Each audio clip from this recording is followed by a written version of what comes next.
आज से लॉकडाउन का अगला चरण शुरू हो रहा है और केंद्र सरकार ने अपनी गाइडलाइंस भेजी हैं। केंद्र सरकार की गाइडलाइंस के मुताबिक जो केंद्र सरकार ने उसमें ढील देने के निर्णय लिए हैं, उसके मुताबिक दिल्ली सरकार ने ये निर्णय लिए हैं। अभी तक जितनी चीज़ें खोली जा चुकी हैं वो खुली रहेंगी। इसके अलावा बार्बर और सैलून की दुकानें खोलने का निर्णय लिया गया है। स्पा नहीं खोला जाएगा, अभी केवल बार्बर और सैलून की दुकानें खोली जा रही हैं। ऑटो, ई रिक्शा,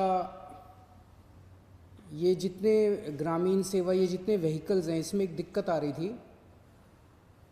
मान लीजिए हमने कहा भाई ऑटो में एक ही सवारी चलेगी एक बार में। अब एक परिवार से पति, पत्नी और एक बच्चा अगर घर से निकले तो अब वो पति अलग ऑटो में बैठेगा, पत्नी अलग ऑटो में और बच्चा अलग ऑटो में। इसकी वजह से कई जगह से सुझाव आए थे कि ये थोड़ा सा इम्प्रैक्टिकल हो रहा है। तो चूँकि केंद्र सरकार ने भी इसके ऊपर कोई रिस्ट्रिक्शन नहीं रखा है, तो इस किस्म के रिस्ट्रिक्शन हम भी हटा रहे हैं। केंद्र सरकार ने निर्णय लिया है कि रात को 9 बजे से सुबह 5 बजे तक एसेंशियल सर्विसेज को छोड़ के बाहर कोई नहीं निकलेगा। दिल्ली सरकार भी वो निर्णय लागू करने जा रही है। अभी तक ये था कि 4 व्हीलर्स में केवल ड्राइवर के अलावा 2 लोग बैठेंगे और स्कूटर पे पीछे कोई सवारी नहीं बैठेगी, लेकिन केंद्र सरकार ने अब को हटा दिया है, इस कंडीशन को। तो दिल्ली सरकार भी केंद्र सरकार के निर्णय के अनुसार उसको हटा रही है।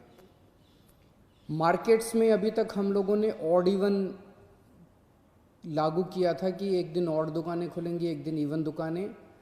केंद्र सरकार के गाइडलाइंस में इस तरह की कोई कंडीशन नहीं है, तो अब मार्केट्स में सभी दुकानें खुलेंगी।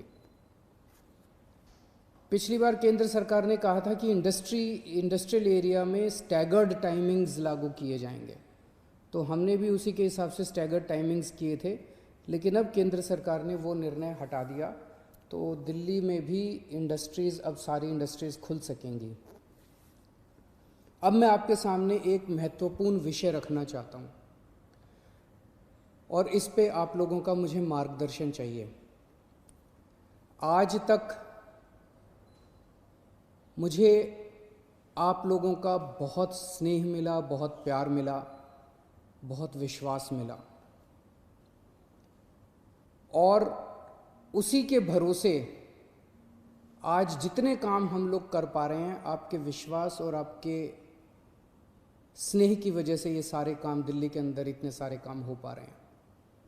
मेरे पास समय समय पर काफ़ी कठिन चुनौतियां आईं, कई बार उनके समाधान नहीं होते थे।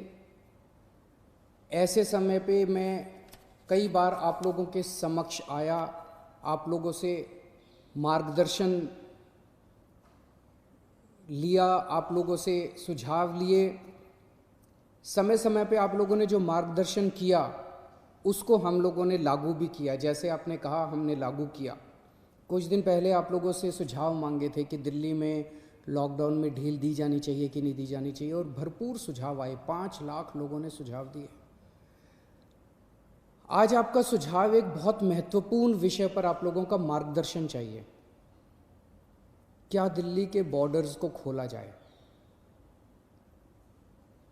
एक बार तो आपको लगेगा कि ये क्या पूछ रहा हूं मैं। इसका एक इम्पॉर्टेंट एस्पेक्ट है, दिल्ली के अंदर कोरोना के केसेस काफ़ी बढ़ रहे हैं। रोज़ हम देखते हैं कि दिल्ली में कोरोना के केसेस बढ़ते जा रहे हैं। मैंने इसके बारे में कहा कि दिल्ली में कोरोना के केसेस बढ़ रहे हैं, ये चिंता का विषय तो है, लेकिन घबराने की ज़रूरत नहीं है। ये मैं इसलिए कह पाया क्योंकि दिल्ली के अंदर पिछले 5 सालों में आपकी सरकार ने दिल्ली के अस्पतालों में और स्वास्थ्य सेवाओं में खूब पैसा इन्वेस्ट किया है। खूब नए अस्पताल खोले, खूब नए बेड्स बनाए, खूब सारे आईसीयू खोले, खूब सारे मोहल्ला क्लिनिक बनाए, सारा इलाज मुफ्त कर दिया लोगों के लिए। पिछले 5 सालों के अंदर दिल्ली के अंदर अभूतपूर्व विकास हुआ है दिल्ली की स्वास्थ्य सेवाओं में। आज उसी की वजह से, जब कोरोना की महामारी की वजह से देश के और दुनिया के कई हिस्सों के अंदर उनकी स्वास्थ्य सेवाएं बिल्कुल ध्वस्त हो गई, कोलैप्स कर गई, आज दिल्ली में बढ़ते हुए केसेस के बावजूद आपका मुख्यमंत्री आपको विश्वास दिलाता है कि अगर आपके घर में कोरोना हो गया तो चिंता मत करना, आपके लिए बेड है, हमने आपके लिए बेड का इंतजाम कर लिया है। पिछले हफ्ते जब मैंने आप लोगों से बात की थी, अभी कुछ दिन पहले, मैंने आपको कहा था कि आज की, उस दिन मैंने कहा था 3-4 दिन पहले कि आज की डेट में दिल्ली में 2100 मरीज हैं, लेकिन 6600 बेड का इंतजाम है। और ये 9,500, 5 जून तक 9,500 बेड्स का इंतजाम हो जाएगा, 9,500 बेड्स। जबकि आज की डेट में मेरे ख्याल से 2300-2400 पेशेंट्स हैं आज। तो 2300-2400 पेशेंट्स के अगेंस्ट में हमारे 9,500 बेड्स का इंतजाम होगा। ये कौन से अस्पताल में कितने बेड खाली हैं, कितने वेंटिलेटर खाली हैं, एक तो है कि मैं वैसे ही हवा में बात कर लूँ, लेकिन अब आपको ऐप के ज़रिए भी ये पता चल जाएगा। ऐप तैयार हो चुका है, उसको कल लॉन्च कर रहे हैं, कल सुबह उसको लॉन्च करेंगे। आप उस ऐप को डाउनलोड कर लेना और आपको पता चल जाएगा कि किस अस्पताल के अंदर कितने बेड खाली हैं। और अगर आपके घर में कोरोना हो तो आप वहाँ जा सकते हैं। लेकिन अगर हमने बॉर्डर्स खोल दिए तो पूरे देश भर से लोग दिल्ली इलाज कराने के लिए आते हैं।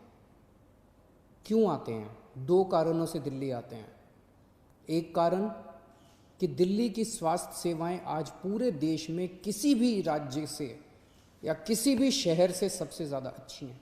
पूरे देश में सबसे अच्छी स्वास्थ्य सेवाएं आपको दिल्ली में मिलती हैं। तो पूरे देश भर से लोग इलाज कराने आते हैं। और दूसरा कि दिल्ली के अंदर सरकारी अस्पतालों में सब कुछ मुफ्त है। आपका 10 लाख रुपए का भी अगर कोई ऑपरेशन होगा तो वो भी मुफ्त है। तो पूरे देश भर से लोग यहाँ इलाज कराने आते हैं। जैसे हम बॉर्डर्स खोलेंगे, देश भर से लोग अपना इलाज कराने के लिए दिल्ली में आएंगे। जो आज मैं आपको कह रहा हूँ कि 9,500 बेड्स हम लोगों ने आपके लिए रखे हुए हैं अगर कोरोना हो जाता है, जबकि आज दिल्ली में केवल 2300 पेशेंट्स हैं। ये बेड्स तो 2 दिन के अंदर भर जाएंगे अगर पूरे देश भर से लोग दिल्ली के अंदर आ गए। तो हमें क्या करना चाहिए?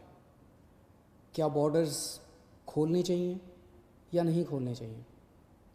कुछ लोगों का कहना है बॉर्डर्स खोल देने चाहिए, लेकिन दिल्ली के अस्पतालों को केवल दिल्ली के लोगों के लिए, दिल्ली में रहने वाले लोगों के लिए, दिल्ली के लोगों, दिल्ली में जो लोग रह रहे हैं उनके लिए, उनके इलाज के लिए दिल्ली के अस्पतालों को इस्तेमाल किया जाए, उनके लिए रिजर्व किया जाए।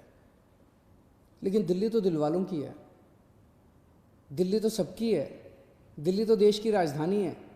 दिल्ली तो केरला वालों की भी है, तमिलनाडु वालों की भी है, यूपी वालों की भी है, बिहार वालों की भी है, झारखंड वालों की भी है, महाराष्ट्र वालों की भी है। दिल्ली तो आज तक सबका इलाज करती आई है, फिर दिल्ली मना कैसे कर सकती है किसी का इलाज करने के लिए? तो कुछ लोगों का सुझाव है कि जब तक कोरोना है तब तक के लिए कम से कम दिल्ली के अस्पतालों में केवल दिल्ली में रहने वाले लोगों का इलाज होना चाहिए। क्या होना चाहिए? बहुत सारे सुझाव हैं। मुझे आपसे मार्गदर्शन चाहिए और हमें क्या करना चाहिए। आप हमें इस बारे में सुझाव भेजें। शुक्रवार को 5 बजे तक आपके सुझावों का इंतज़ार रहेगा। आप मुझे अपने सुझाव व्हाट्सएप कर सकते हैं। व्हाट्सएप नंबर है 8800007722। व्हाट्सएप नंबर है 8800007722। ईमेल है delhi.cm.suggestions@gmail.com। ईमेल है delhi.cm.suggestions@gmail.com। और अगर आपके पास व्हाट्सएप नहीं है, अगर आपके पास ईमेल नहीं है, तो आप इस नंबर पे फ़ोन कर सकते हैं और अपना सुझाव छोड़ सकते हैं, आपकी आवाज़ रिकॉर्ड हो जाएगी। 1031 डायल कीजिएगा, आप अपने सुझाव छोड़ सकते हैं। फ़िलहाल 1 हफ्ते के लिए हम दिल्ली के बॉर्डर सील कर रहे हैं। एसेंशियल सर्विसेज जारी रहेंगी।